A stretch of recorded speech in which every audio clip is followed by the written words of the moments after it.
Welcome to Burlap Teachers. Enjoy the video.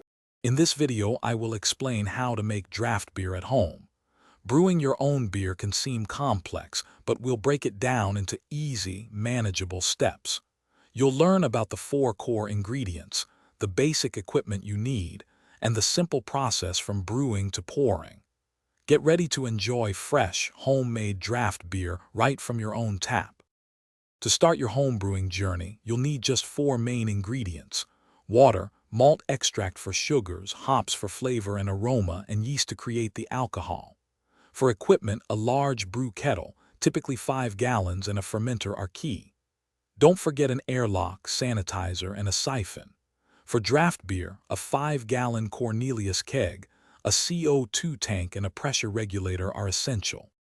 The brewing process begins by steeping specialty grains, if your recipe includes them, in hot water. Next, you'll boil the liquid, called wort, with malt extract and hops for about 60 minutes. After boiling, quickly chill the wort to around 68 degrees Fahrenheit. Then, transfer it to a sanitized fermenter, pitch your yeast, and let it ferment for approximately 2 weeks in a cool, dark spot. Once fermentation is complete, it's time to keg your beer. First, ensure your 5-gallon keg is meticulously sanitized and purged with CO2 to remove oxygen.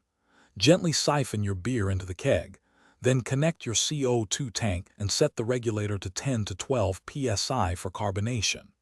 After a few days, your homemade draft beer will be ready to serve at a refreshing 40 to 50 degrees Fahrenheit, offering a perfect pour every time. Thanks for watching. Consider subscribing if this video helped you.